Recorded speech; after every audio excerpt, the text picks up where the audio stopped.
네, 여러분 반갑습니다. 울산 현대상 이규헌입니다. 이규헌의 보험통신 167화고요. 이전에 세 편에 걸쳐서 무사고 운전하는 법 살펴봤습니다. 무사고 운전하는 법, 진로 변경할 때 사고가 잘 나는 케이스, 사고 안 나는 방법, 그리고 후미추돌 사고, 그리고 신호가 없는 교차로에서의 사고, 어떻게 하면 그렇게 사고가 나는가, 어떻게 하면 그런 사고를 피할 수 있는가, 이런 부분 알아봤고요. 지난번 그러니까 세 번째 살펴본 후미추돌과 좀 연결된 부분이라고 볼 수 있습니다. 안전거리 미확보라는 얘기를 하잖아요. 후미추돌 뒤에서 추돌하면 100%다. 왜? 안전거리 미확보니까 이 얘기를 합니다. 안전거리, 정지거리는 뭔가 한번 살펴볼 거고요. 그리고 사고 차량을 추돌한 경우 이건 어떻게 되느냐 한번 살펴보겠습니다. 자, 제가 복잡한 걸 써놨어요. 도로교통사고 감정사 시험이 2020년 9월 20일 일요일 있었습니다. 지금 촬영은 지금 토요일 날 하고 있거든요. 그러니까 내일 아마 있을 거예요. 수험생 여러분들 합격을 기원하고요. 오늘 9월 19일 경찰 시험이 있었는데 항공사에서 좀 황당한 문제들이 좀 출제됐다 그런 얘기가 들리더라고요. 시험을 치시는 분들은 늘 좀 황당합니다. 출제하시는 분들은 뭔가 새로운 문제, 똑같지 않은 문제, 상투적이지 않은 문제를 내야 되니까 고민을 해서 내는데 이게 조금 도를 넘어서는 경우가 있어요. 이건 좀 그랬던 것 같아요. 자, 정지거리는 뭐냐? 안전거리는 뭐냐? 안전거리는 그냥 뭡니까? 안전거리입니다. 내 앞에, 옆에 아니에요. 옆에 안 해요. 내 앞에 진행하는 차가 갑자기 무슨 일이 생겼어요. 그래서 앞차가 확 섰다든지, 뭐 튀어 들어오는 어린이를 보고 갑자기 섰다든지, 어쨌든 내 앞차에 무슨 일이 발생했을 때, 혹은 앞차가 아니라도 내 앞에 뭔가 위험 상황이 발생했을 때 사고가 발생하지 않고 충분히 안전하게 정지할 수 있는 그런 거리. 정확하게 말하면 사실 안전거리라고 하면 앞차와의 거리죠. 앞차와의 거리. 튀어 들어오는 거 말고 그거는 항상 주의해서 운전해야 되는 주의 의무고, 앞차와의 거리 이게 안전거리인데 사고가 안 나고 하여튼 앞차가 무슨 일이 발생했든 내가 사고가 안 나고 설 수 있는 정도의 거리, 이게 안전거리예요. 안전거리고, 정지거리는 뭐냐면 내가 차를 운전해서 가고 있는데 정지해야지 이러면 차가 팍그 자리에 그대로 팍 섭니까? 안 서잖아요. 안 서잖아요. 특히나 여러분들 빗길에 급제동 해보신 경험이 있으신지 모르겠어요. 빗길에 살짝 내리막에 이런 브레이크 밟는데 쥐 미끄러져요. 쿵 안 박으면 다행이고, 그리고 서면 다행이고, 삐 미끄러지다가 차가 삐 돌아가요. 자, 여러분, 정지거리는 뭐냐면 그 차가 주행하고 있던 차가 정지하기까지의 거리예요. 정지하기까지의 거리 어떤 거리냐? 공주거리와 제동거리를 더한 걸 정지거리라고 합니다. 무슨 얘기냐? 공주거리라는 게 있어요. 뭐 공주왕자 이런 거 아니에요. 빌공짜. 비어서 그냥 텅 비어서 그냥 달리는, 아무 생각 없이 그냥 달리는. 뭐냐면 내가 시속 100km로 달리고 있어요. 100km 달리고 있는데 저기 전방에 지금 위험하다. 이건 서야 되는 거다라고 판단을 했어요. 그리고 판단을 하고 그 판단이 발에까지 신경을 타고 내려가서 금방 되겠죠, 사실. 내려가서 이 발이 브레이크를 밟으면서, 브레이크 요즘은 다 유압식이니까요, 거의. 자, 승용차는 그냥 유압이죠. 자, 이 브레이크를 밟는 이 행위가, 이 작동이 유압을 타고 내려가서 타이어를 이제 콱 잠그는, 거기까지 갈 때까지의 시간이 걸린다는 거예요. 그걸 뭐라고 하냐? 인지 반응 시간이라고 합니다. 자, 전방에 이거 뭔가를 이렇게 보고는 당연히 운전하죠. 보고 다 운전하죠. 보고 가다가 뭔가가 있어요. 근데 저게 지금 위험한 거다라는 걸, 눈으로 들어온 정보를 머릿속에서 판단해야 되잖아요. 판단을 했어. 그리고 이제 브레이크 밟아야 된다. 서야 되겠다. 라고 해서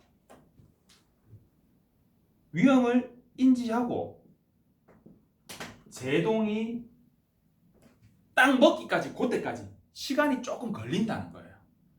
신체 건장한 남자 같은 경우에는 한 0.7초에서 0.8초 정도 걸리고, 그리고 매우 저속으로 아주 주위에서 가고 있었을 때는 이거보다 조금 더 빨리 설 수도 있겠죠. 그런데 통상 이 정도 걸리고 생각보다 많이 걸려요. 그 법원에서는 한 2.5초까지 인정을 해줘요. 인지 반응 시간을. 왜냐하면 딱 보자마자 위험해 팍 브레이크 팍 이렇게 안 될 수 있거든. 저 뭐지? 저 뭐지? 이러다가 이러고는 이제 브레이크 밟을 수 있단 말이에요. 그러니까 2.5초까지도 인정을 해요. 법원의 판례에 나와 있는 게 2.5초까지 인정을 하는 기준이 나와 있었어요. 그런데 보통 우리 도로교통사고 감정사 시험에서는 계산하기 편하라고 1초를 보통 주는데, 자, 0.7초 좀 신속하게 반응했다라고 가정하고, 공주거리가 예를 들면 시속 한 40km 정도, 시속 40km/h 정도의 속도로 달리고 있는데 위험한데 서야 되겠네? 라고 판단했을 때 0.7초 정도 되면 이게 얘가 초속으로 약 11m/s 정도 되거든요. 그러면 1초에 11m 간다는 얘기 아니에요. 얘를 0.7로 나누면 되거든요. 그러면 어느 정도 가겠어요? 계산하기 힘들다고? 약 한 7.7m 가겠죠. 7.7m. 한 7.7m 정도를 시속 40km 같으면 그 스쿨존 속도 아니에요? 스쿨존은 30으로 가야 되니까. 그러니까 일반 도로에서 60으로 안 가고 그냥 골목길 정도 갈 때 그냥 정도 한 40. 그렇게 가는데 이래가지고 브레이크 먹기까지 벌써 10m 정도, 7.7 한 8m 정도 벌써 간다는 얘기예요. 그리고 서요? 아니죠. 이제 제동이 먹었어. 브레이크가 먹었어. 그러면 끽 하고 이제 딱 설 거 아니에요. 요때까지도 거리가 소요된다는 거예요. 그 거리가 얼마 정도 되냐? 한 8m 정도 미끄러져요. 그러면 요거 두 개 더하면 15.7m 정도는 가야 40km/h 정도 속도로 달리다가 이러고 설 때까지 한 15.7m 정도, 15m를 쭉 간다는 거예요. 15m를 가, 15m를. 15m 상당히 긴 거리예요, 여러분. 그런데 40km/h 정도 속도 같으면 뭐 금방 설 것 같잖아요. 금방 안 선다고. 그러니까 골목길에서 여기 신호가 없는 사고가 나타났을 때 차 톡 튀어나오는데 폭 사고 나는 게 얘가 보일 때는 벌써 15m 이내에 보인다고요. 그러니까 안전이 확보되지 않으면 속도를 충분히 줄여서, 아예 안 보여. 예를 들어 불법 주차한 차가 있어 안 보여. 그러면 일시 정지해서 차 없는 거 맞지? 이러고 나가야 된다라는 얘기예요. 그래서 그 얘기를 한 거예요, 제가. 신호등 교차로 이런 데서 천천히 가셔야 되는 부분, 일시 정지해야 되는 부분. 왜 그러냐? 이렇기 때문에 그래요. 시속 40으로 가다가도 그 정도 돼요. 자, 그러면 시속 한 80 정도로 달렸어요. 자동차 전용 도로예요. 그러면 시속 80으로 달리다가 이렇게 위험한데 서야 되겠어 라고 해서 브레이크 딱 밟아가 깨 하고 딱 설 때까지 몇 미터 정도 갈까요? 아까 40이면 15.7m 간다 했어요. 그럼 80이면 한 31m 갈까요? 아니요. 정답은 47m 갑니다. 속도는 2배로 늘었는데 거리는 한 3배로 늘었죠. 47m면 여러분 죽을 똥 살 똥 그 100m 달리기 한 절반쯤 와가지고 아이 남았나 막 이런 정도. 우리가 달리면 한 10초 10초는 안 걸리겠지만 한 10초 정도 달려야 되는 거리예요. 상당히 긴 거리죠. 그 정도 가야 섭니다. 그러니까 어떻게 해야 돼요? 항상 안전운전하고 내가 이 속도에서는 어느 정도에 설 수 있다라는 정도의 개념 정도를 가지고 다녀야 되는데, 사람들이 늘 보면 자신만만해. 이 속도에서 바로 팍 설 것 같은, 나는 그렇게 세울 수 있을 것 같은 이런 기분으로 운전을 하시는 것 같아요. 그거 아니에요. 생각보다 차는 멀리 가서 섭니다. 자, 예를 들어서 스쿨존이에요. 시속 30km 이하로 달리래. 그래서 뭐 그거보다 더 천천히 가면 좋겠지만 그건 진짜 기어가는 거고, 내가 시속 25km/h 정도 속도로 살살 가고 있었어요. 팍 설 수 있을 것 같죠? 25km 한번 가보세요. 정말 천천히 가는 거거든요. 그런데도 불구하고 시속 25km/h 속도로 달리다가 인지 반응 시간 0.7초, 좀 빨리 반응했다 치고 얼마 만에 서냐? 한 1m 상당히 확 설 것 같죠? 얼마 만에 서냐면 약 한 8m 정도 가서 섭니다. 8m면 그 일반 휴게보다 좀 작은 그런 횡단보도도 있지만 일반적인 교차로에 설치되는 횡단보도가 8m 정도 돼요. 요쪽 이렇게 엇갈리게 이렇게 설치되어 있는 그게 8m 정도 돼요. 그 8m를 가서 선다는 얘기예요. 시속 25km/h밖에 안 되는데. 근데 여러분들 생각보다 횡단보도 그거 얼마 안 되는 것 같죠? 길이가 8m입니다. 8m 길어요. 근데 차 한 대가 길이가 얼마 정도 되냐? 한 5m 되거든요. 그러니까 요 차를 옆으로 딱 지나가는데 그 앞에 애가 톡 튀어나와요. 그러면 애를 죽여도 얘를 안 치고는 못 쓰는 거지. 8m 가야 서는데 얘를 치고 3m 더 가서 쓰는 거예요. 그러니까 스쿨존에서는 어떻게 해야 돼요? 불법 주차를 안 해야 된다고. 스쿨존에서 불법 주차를 안 해야 된다고.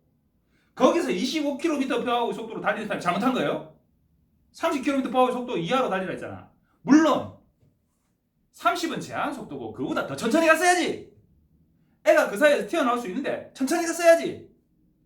그러면 가다 서다 한 5km/h 속도, 진짜 사람 걷는 속도로 그렇게 가야 돼? 그렇게 못 가잖아요, 현실적으로. 옆에 불법 주차한 놈이 잘못이지 25km/h 속도로 간 사람이 잘못이에요? 스쿨존에서 불법 주차하면 다 차 그냥 다 폐차시켜버려야 된다고 생각해요, 저는. 스쿨존에 절대 불법 주차하시면 안 돼요. 사람을 죽이는 일이에요. 누굴 죽여요? 애는 다쳤어. 누구 죽이는 거야? 운전자를 죽이는 거야. 최소 벌금이 500 이상이에요. 돈 없어 봐. 먹고 살 돈도 없어요. 이러면 너가 살아야 돼. 어떡할 거예요? 사람 죽이는 일이라니까. 거기 차리하는 거는. 자, 그래서 정지거리라고 하는 거는 우리가 생각하는 것보다 상당히 길다. 그러니까 어떻게 해야 돼요? 앞에 차가 가고 있어요. 내가 가고 있어요. 바짝 붙여가지고 막 앞에 차가 무슨 문제 생길 줄 알고 그러면 안 된다는 거예요. 그래서 안전거리라고 하는 거는 정지거리를 고려해서 내가 위험을 인지하고 바로 설 수 있는 정도의 이 거리를 감각을 유지하면서 충분히 좀 띄워서 가야 된다라는 거고, 그럼 어느 정도 띄우면 되는 거야. 사실 도심지에서 이렇게 가다 보면 진짜 막 한 3m, 4m 정도 막 이렇게 진짜 막 한 2m 막 2m 너무하고 사람 생각보다 이렇게 바짝 붙어 있는 것 같잖아요. 생각보다 좀 떨어져 있어요. 자, 근데 어쨌든 그렇게 뚝 띄워서 가기 힘든 그런 주행 여건일 수도 있잖아요. 그래도 어느 정도를 띄우면 되냐? 시내 같으면 내 속도에 마이너스 15 한 정도의 미터를 띄우래요. 내가 지금 60km/h 속도 60으로 달리고 있어요. 그럼 15 빼면 한 35m 정도, 한 35m 정도 띄우라는 거죠. 35m가 어느 정도인지 모르겠다고? 그냥 감으로 차선 한 요 흰색 실선이 내 차하고 저 차하고 사이에 한 2개 정도는 최소한 있을 정도. 막 그 정도. 원래는 그보다 좀 더 띄워야 되는데, 자, 그 정도. 자, 그럼 예를 들어서 뭐 한 50km/h 속도 정도로 달리고 있다. 그럼 35. 그럼 내가 15km/h 속도로 달리고 있으면 바짝 붙여도 되는 거야? 그건 아니죠. 자, 고속도로 같으면 내가 달리고 있는 속도만큼 띄우래요. 100km/h 속도로 달리고 있다 하면 한 100m. 고속도로지만 뭐 조금 천천히 한 80 정도 지금 현재 가고 있는 상태다. 그럼 80m 이렇게. 그러니까 막 추월하려고 막 거기서 막 한 120, 130 예를 들어서 밟고 있다. 그러면 그 앞에 가는 차가 한 120, 130m는 떨어지게. 불법이긴 하지만 뭐 그렇게들 보통 다니잖아요, 그죠? 그렇지만 거리는 좀 확보하시고 다니시라. 바짝 붙여가지고 야 천천히 갈까 좀 비켜 쌍라이트 막 켜면서 좀 그러지 말라고 제발 좀 안전하게 다니세요. 자, 사고 차량을 추돌하는 경우의 과실은 어떻게 되냐 한번 볼게요. 사고 차량을 추돌하는 경우 어떤 경우가 있을까요? 제일 간단한 사고가 어떤 사고냐면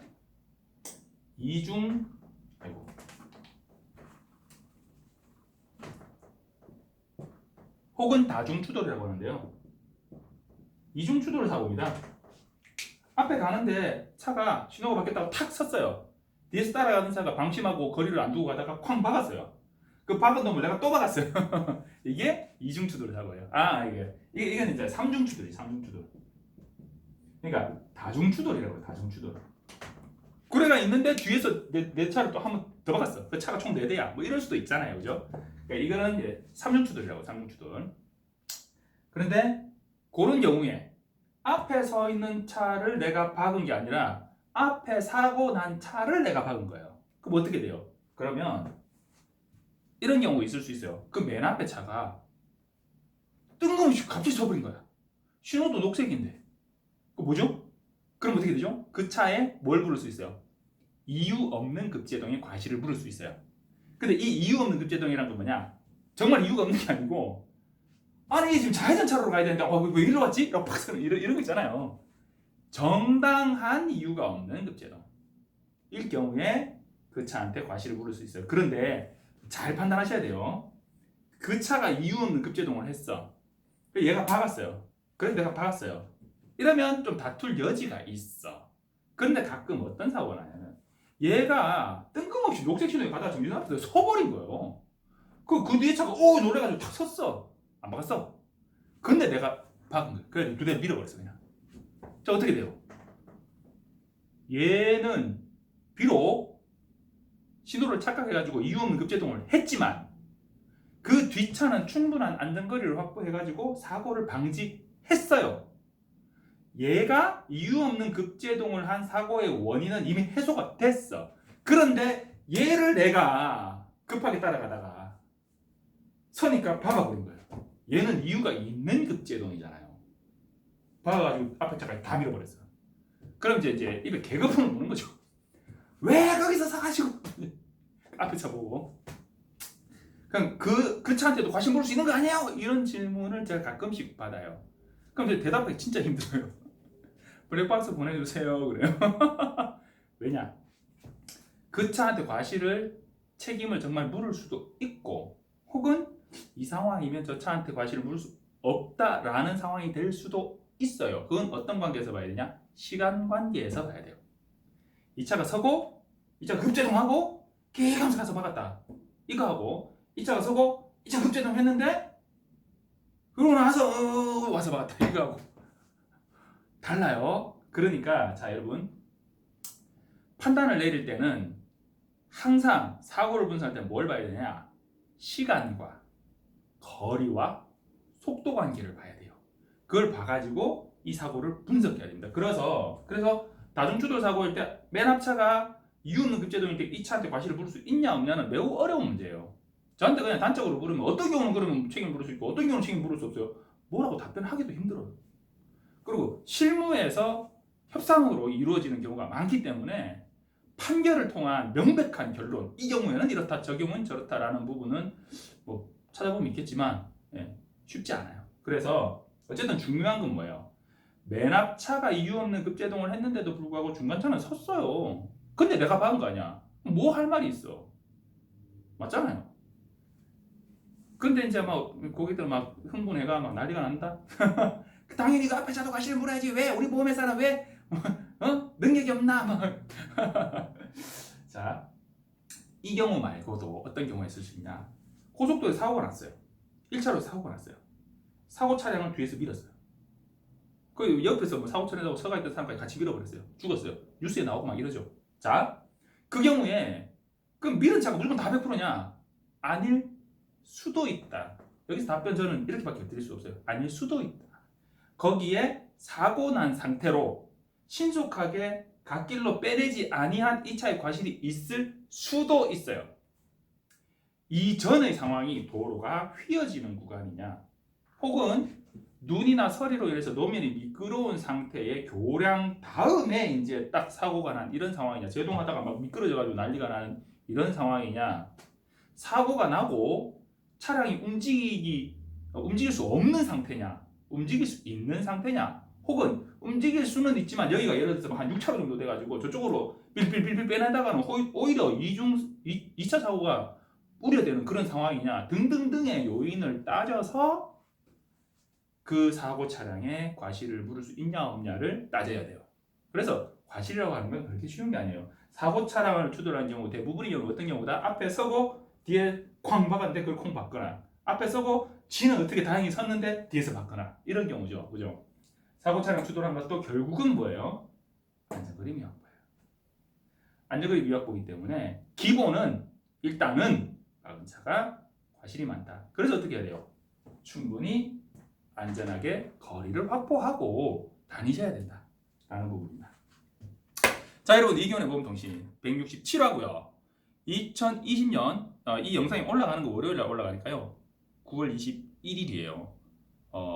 19일 날 경찰 시험 치신 분들, 20일 날 도로교통사고 감정사 시험 치신 분들 본인이 노력한 만큼 결과가 있으시길 빌고요. 남은 이제 9월 이제 한 주 조금 더 남았죠.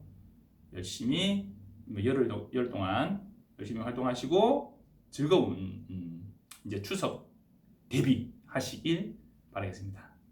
감사합니다. 그리고 참 그 11월 27일 기준으로 이제 개정되는 도로교통법이 있어요. 퍼스널 모빌리티라고 하죠. 개인용 탈 것에 대한 그 법규 개정된 부분이 있는데 그거는 좀 이르긴 하지만 다음 주에 그거 한번 살펴볼게요.